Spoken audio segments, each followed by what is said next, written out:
Hi, I'm Andrew Barney. Many of you will potentially meet me someday. A little bit of background on myself. I am from the United States, from the state of Idaho. My undergraduate degrees are in Spanish and accounting. I spent about 6 years of my life as an auditor for Washington State, and I got tired of that, everybody lying to me, trying to hide their financial secrets. So I thought, hey, I'm going to do something a little bit more worthwhile in my life than chase after hidden assets. And then I also had kids, and it was hard in the U.S. to have kids. So we had kids, and then we came over and I started the program in wind power project management. That was 2011.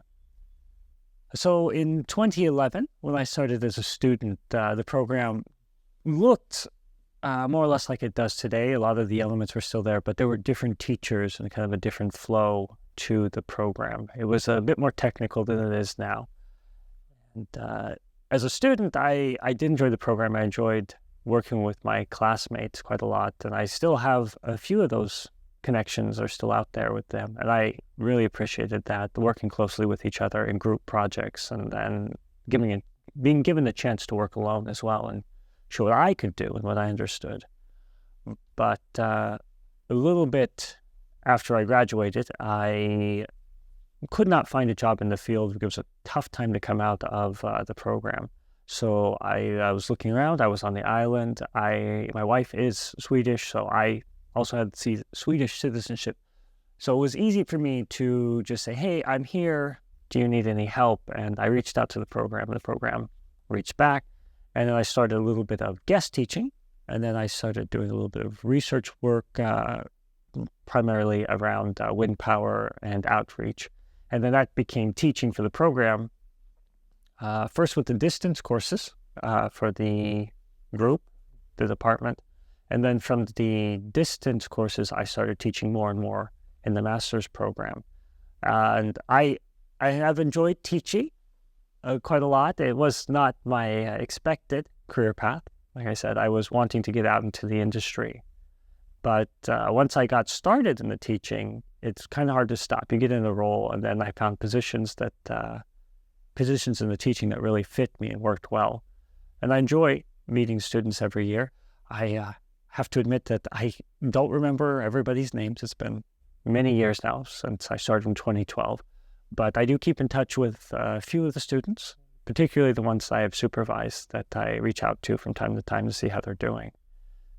Both sides of the spectrum, I think that it gives me, having been a student and then becoming a teacher, it gives me an understanding of what the students are going through. And when they say, yeah, we have a lot going on now, I say, yeah, I can remember back to that point. I remember how much you were going through and how much effort you needed to put in, and then how much work you needed to put in with your colleagues and classmates, and then reaching out to businesses out there. So I get that. I understand a lot of that, but I also know that it does end. And it seems bad, but it's just in stages that it seems bad. But you always get through it, and you can always get to the goal there in the end. And then I was very satisfied with the result of as being a student. And it also gives me some satisfaction seeing students go through the program and then go on to be successful in the field. So around 2019, I had been teaching for the program for about 7 years. And an opportunity presented itself to switch from primarily teaching. That was 80% of what I was doing was teaching. I didn't have a lot of research. So I was given an opportunity to start a PhD, which was not something that I had envisioned for myself when I started working to teaching here or when I came here to do the program in the first place. But the PhD was quite interesting. It was energy transitions on a renewable energy transition on, cut this. It is energy transition on, what is it called? I've brought the word for islands. It is geographic. That was what it is. Energy transition on geographic islands.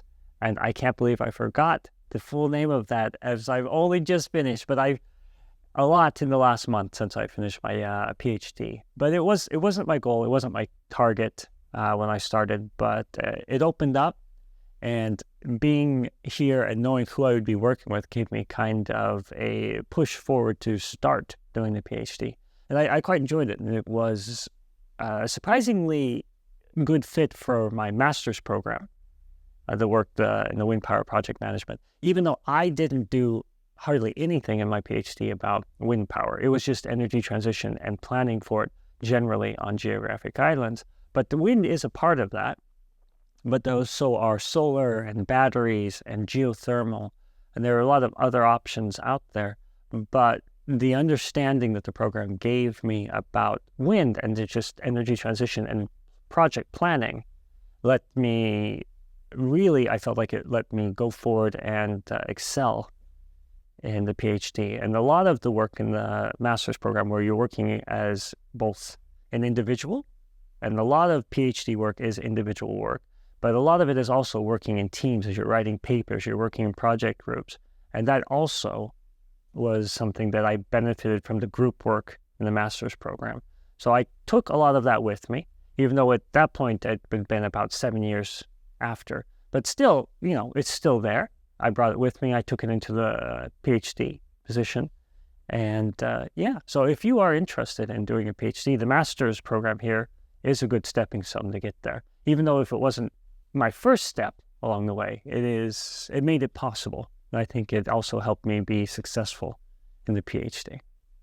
The PhD structure in Sweden is a little different than like what I was expecting from what I've seen in TV shows, like in the US. But working in academics, I have met a lot of PhDs, so I kind of had an idea before I went in.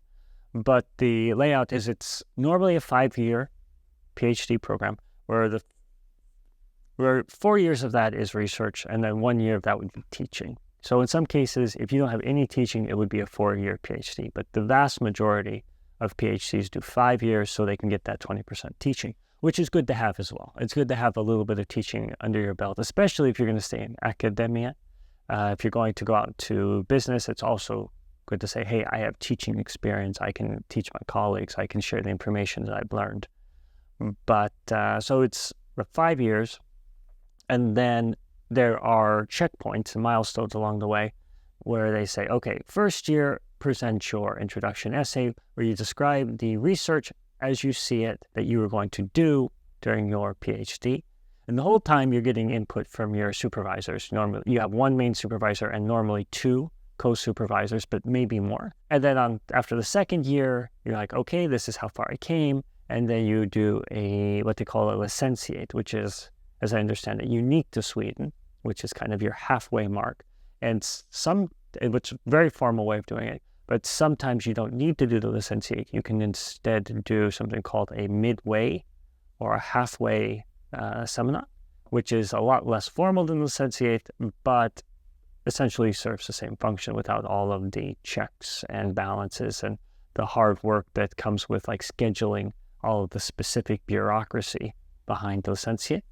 After that, you're pretty much on your way to the end. Depending on which group you're in, you may have something called a final seminar or closing seminar, which is something you have about 6 months before you do your PhD defense. And that is the format of that is entirely up to the group that you're doing the research with. And then you just present to your colleagues and say, this is how far I've come. This is what I expect to do in my last 6 months. And it just gives you a lot of practice for your defense. And then your PhD defense is pretty much like you expect. You go up on stage, you or somebody else presents your work for you.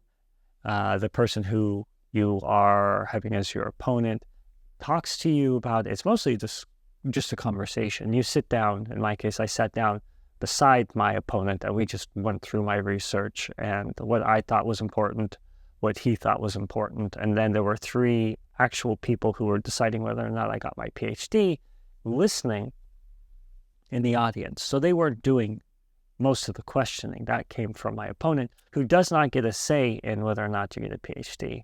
And then those 3 people in the audience all asked me a couple of questions, and then they left the room, and an hour later I was a PhD. But that is pretty much beginning to end. And then in that period, there are lots of what I've got to say, this is what I've said to new PhDs as well, is like the first year, you're like, I have no idea what's going on. I have no idea. I have not published any papers. I don't understand. This is frustrating. But it's around the second year that you're like, okay, this is what I'm doing. This is where I'm going. And this is what work I can accomplish in the remaining time that I have. I think it might be different depending on the type of PhD you do. I did a project PhD, which was mostly academic inside of a Horizon 2020 project. But there are also PhDs that are called industrial PhDs that work very closely with industry. And we have a lot of those in the wind power program. That's, I would say, most of what we get are industrial PhDs that come in, and they do 4 years, and then they work very closely with an industrial partner doing a very specific type of research that the industrial partner helps with. I think the wind power project management program is useful to people that want to stay in academia, specifically to go on and get a PhD, is because of the experience the program gives you and being self-motivated and working on your own and coming up with ideas, coming up with solutions, addressing issues as they come up, and then say, all right, this is where I want to go with that. It also is helpful because very rarely are you going to find yourself, even as a PhD, where you are working completely alone on something. And a lot of the papers that you write and a lot of the work and the research that you're doing is going to be in collaboration with at least one or two other individuals. And as often in my case, we had a consortium of 22 different partners, and I had papers that had far too many people on them, with 9 people all collaborating on the same paper.